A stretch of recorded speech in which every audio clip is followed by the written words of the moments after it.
교인들이요, 자기의 영혼을 무작위로 도둑질 당하지 않으려면요, 우선 신앙의 3대 요소만요 올바르게 깨우치고 있어야 돼요. 믿음 생활을 제대로 할 수 있어요. 오늘날 교회들은요, 이 신앙생활이나 종교생활들을 많이 하고 있는데, 종교생활을 수십 년 동안 해도요, 그 종교생활로는 절대 우리가 구원을 받을 수도 없고요, 하나님과 동행도 할 수가 없어요. 그래서 우리는 정말 종교생활이 아닌 신앙생활을 올바르게 할 수 있어야 되는데, 이 신앙생활을 올바르게 한다는 이 자체가 바로 무엇이냐면, 믿음이 무엇인지 이것만 정확하게 알아도 우리가 올바른 믿음 생활을 한다라고 볼 수가 있어요.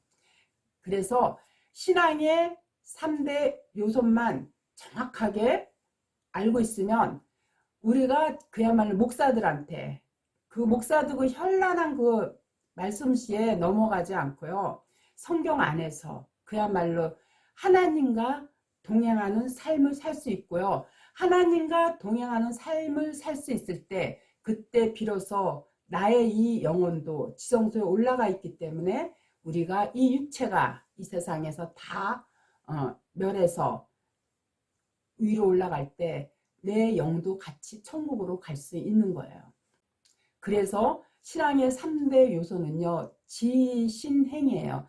지라는 건 뭐냐면 성경을 알아야, 그래야 믿음이 생기고, 그 믿음이 생길 때 비로소 하나님이 무엇을 원하시는지 거기에 합당한 행을 할 수가 있는 거예요.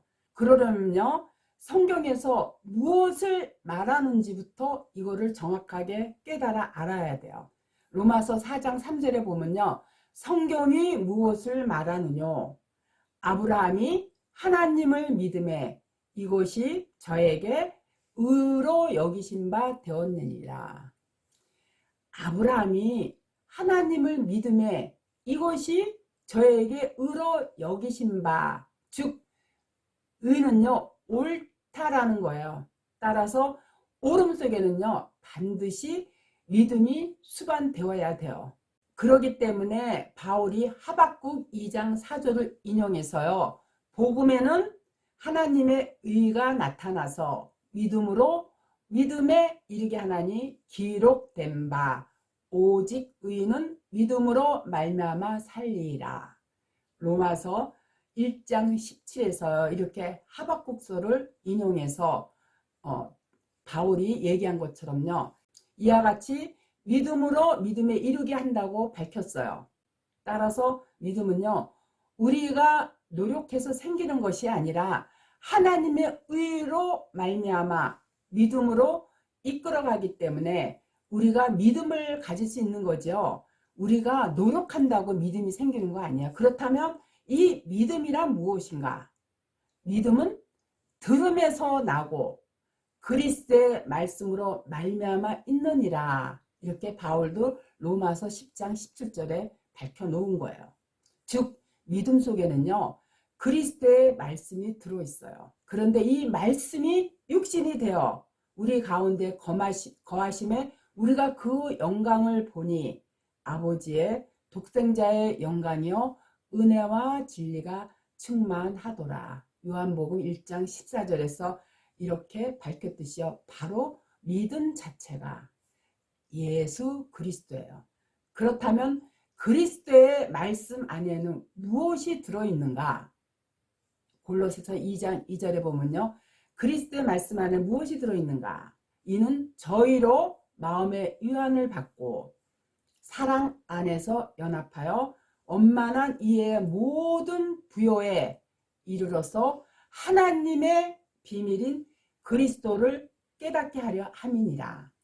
말씀 안에는요 하나님의 비밀인 그리스도가 들어있어요. 그렇기 때문에 그리스도만 우리가 정확하게 깨달아도요 온전한 믿음이 생기고요, 또 그랬을 때 그 그리스도는 하나님의 능력이요 하나님의 지혜이기 때문에요, 그 지혜 속에는 하나님의 비밀이 풍성하게 들어있어요.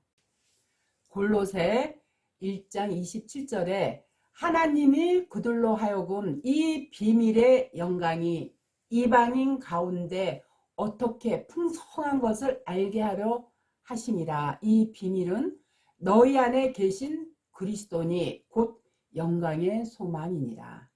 또 고린도전서 1장 24절에 보면은요, 오직 부르심을 입은 자들에게는요, 유대인이나 헬라인이나 그리스도는 하나님의 능력이요 하나님의 지혜니라. 그렇기 때문에 예수 그리스도 안에는요, 지혜와 지식의 모든 보화가 감추어 있어요. 또한 지혜는요, 하나님을 경외함이에요. 시편 111편 10절에 보면은요, 여호와를 경외함이 곧 지혜의 근본이라. 이 계명을 지키는 자는 다 좋은 지각이 있나니 여호와를 찬송함이 영원히 있으리로다. 또 욥기 28장 28절에 보면은요, 또 사람에게 이르시기를 주를 경외함이 곧 지혜요 악을 떠남이 명철이라 하셨느니라. 이와 같이요, 주를 경외함이 지혜고 악에서 떠나면 명철이다. 하나님 보시기에 악은 크게 두 가지가 있어요. 그걸 예레미야서 2장 13절에 내 백성이 두 가지 악을 행하였나니 곧 생수의 근원되는 나를 버린 것과 스스로 웅덩이를 판 것인데 그것은 물을 저축지 못할 터진 웅덩이니라. 이렇게 예레미야서 2장 13절에 이는 하나님의 말씀을 버린 것과요, 스스로 웅덩이를 파는 것인데요, 즉 자기가 직통 계시를 받았네, 예언의 은사를 받았네, 치유의 능력을 얻었네 하는 이런 모든 것들이 바로 하나님의 말씀을 버린 거예요. 지식도요, 지혜와 마찬가지로요, 하나님을 경외하는 거예요. 여호와를 경외하고 존경하는 것이 지혜와 지식의 근본이고요. 능력은요, 말씀 자체가 하나님이세요. 또한 말씀이 육신이 되어 오신 분이 바로 예수 그리스도예요. 그래서 요한복음 1장 1절이나 14절에 보면은요, 태초에 말씀이 계시니라. 이 말씀은 하나님과 함께 계셨으니 이 말씀은 곧 하나님이시라. 말씀이 육신이 되어 우리 가운데 거하심에 우리가 그 영광을 보니 아버지의 독생자의 영광이요 은혜와 진리가 충만하더라. 그리스도의 말씀 자체가 하나님의 교훈이고요, 은혜고 진리예요. 생명수 자체가 바로 말씀이기 때문에요, 이 생명수 강은요 수정같이 맑고 깨끗하기 때문에 성경만 갖고도 훤히 보여요.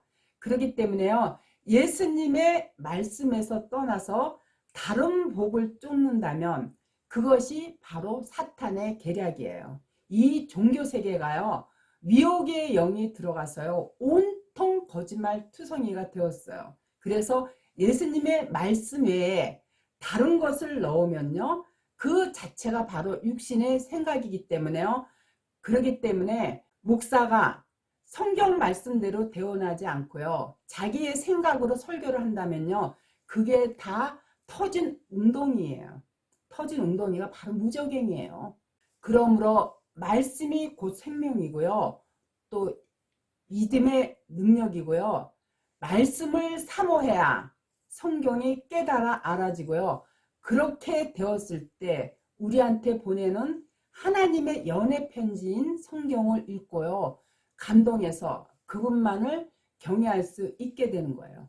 우리 안에 하나님에 대한 경외 자체가 믿음인데 이 경외함이 없으면 사단의 자식이지만 그 안에 믿음이 생기면은요, 그 순간부터 죄는 전부 소멸되고 하나님의 백성으로 새로 탄생되는 거예요. 그렇기 때문에 죄가 무엇인지만 이것만 정확하게 깨달아도요, 성경이 깨달아 알아지고요, 그래야 자기를 부인하고 십자가의 이 길만을 쫓을 수가 있는 거예요. 그렇다면 이 죄가 무엇인가?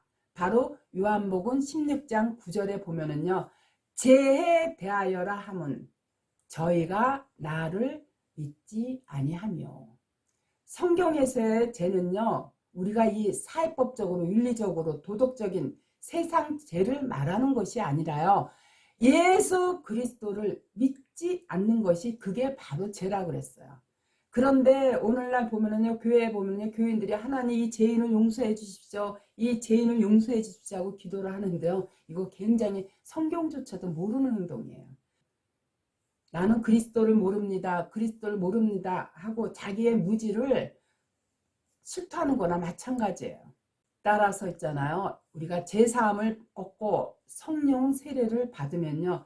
그때부터 우리의 죄는 소멸된과 동시에 값없이 의롭다 하심을 얻은 자들의 그 무리 속으로 들어가는 거예요. 그래서 로마서 3장 24절에 보면 그리스도 예수 안에 있는 구속으로 말미암아 하나님의 은혜로 값없이 의롭다 하심을 얻은 자 되었느니라.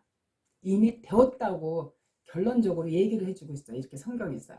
그리스도 예수 안에 있는 구속으로 말미암아 하나님의 은혜로 의롭다 하심을 얻은 자가 되었을 때 그리스도 안에 있는 자는요. 정죄함이 없고요. 흑암에서 아들의 나라로 옮겨진 것이 되는 거예요. 그랬을 때 우리는 우리의 재물이신 예수께서요. 단번에 영원한 속죄를 얻게 해 주셔서 죄에서 해방된 복된 자들이 되는 것을 교인들은 이 자체 굉장히 심플한 이 진리를 깨닫고 있어야 돼요. 그래서 사도 바울도요. 로마서 5장 8절에서 우리가 아직 죄인 되었을 때에 그리스도께서 우리를 위하여 죽으심으로 하나님께서 우리에 대한 자기의 사랑을 확증하셨느니라.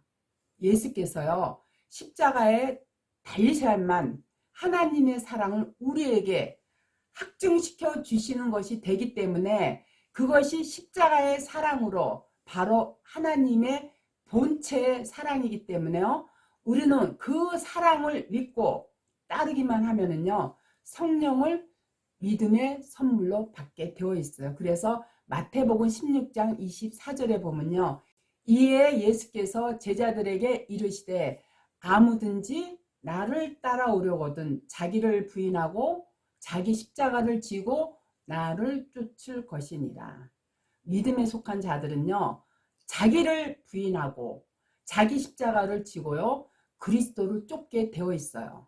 즉 자기가 없어져야 내 마음이 빈 그릇이 되고요. 내 마음 안에 빈 그릇이 되었을 때 비로소 진리이신 예수 그리스도의 영 자체가 말씀인데 그 말씀이 들어오기가 쉬운 거예요. 성경은요. 창세전에 하나님과 그분이 택한 백성 사이에 이루어진 하나의 언약이에요. 그렇기 때문에요. 타락한 인간을 구원하기 위해 하나님 편에서 먼저 사랑으로 다가오신 것을요. 우리가 확신하고요. 그분만을 바라보고 따라가는 것이 바로 믿음의 근본임을 깨달아 알아야 돼요. 그래야 성경이 열리고요. 그래야 이 보혜사 성령께서 우리에게 모든 것을 가르치시고요. 또 생각나게 함으로 믿음이 생기는 거예요. 그래서 요한복음 14장 26절에 보면요.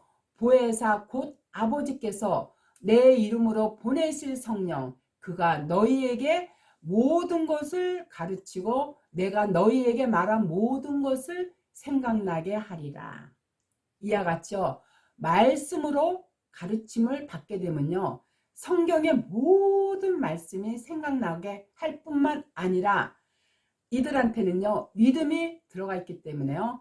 그리스도의 영으로 인도함을 받기 때문에요. 절대 그 목사들의 그 현란한 말씀시에 거기에 속아 넘어가지 않을 수 있어요. 저는 교회를 좀 몇 년 혹은 몇십 년 다녔다는 그 교인들을 만나보면요. 제가 가슴이 너무 안타깝고 답답해요.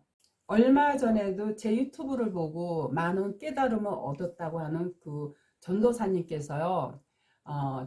제 유튜브를 본 지 한 2년 정도 돼 가는데 그분이 이제 제가 이제 워낙 제목을 좀 강하게 붙여놓고 하다 보니까 댓글 올라온 게 이제 다 저에 대한 공격적인 걸 보고 이 전도사님이 그 안타까운 마음이 들었던가 봐요. 당신은 깨달음을 얻어서 좋은데 이렇게 제 마음을 모르고 많은 사람들이 공격하는 거를 그 안타까운 마음으로 이제 문자를 주셨길래 제가 그랬어요. 누군가가 이 영상을 보고 단 한 사람이라도 그 말씀을 깨달아서 성경으로 돌아오면 나는 그걸로서 충분히 만족하기 때문에 그렇게 마음 아파하시지 말라 그랬어요. 그래서 저는 댓글 잘 읽어보지도 않지만요. 댓글은 이제 가끔씩 눈에 들어와서 보게 되더라도요. 저는 전혀 개의치가 않아요. 조회수가 이제 많은 그런 유튜브에 댓글들이 주로 많이 올라오는데요. 또 제가 이제 많이 이렇게 잘못됐다고 지적하는 그 목사들이 정강훈 목사, 조용기 목사, 뭐 김사만 목사, 뭐 장경동 목사 그래도 세상 사람들이 많이 알고 있다라는 그 목사들 얘기를 거론할 때 거기에 이제 많은 댓글들이 올라오고 특히 많이 올라오는 게 이제 11조 내지 마라. 11조 자체가 십자가인데 뭐라 11조를 내느냐.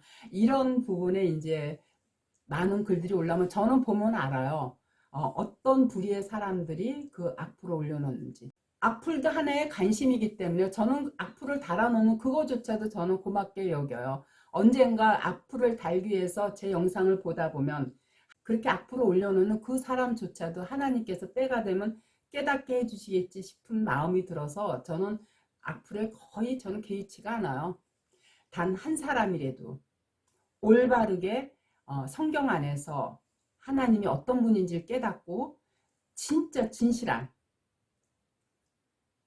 종교 생활이 아닌 믿음 생활을 했으면 하는 바람으로 저는 이 영상을 올리는 거지 다른 뜻은 하나도 없어요.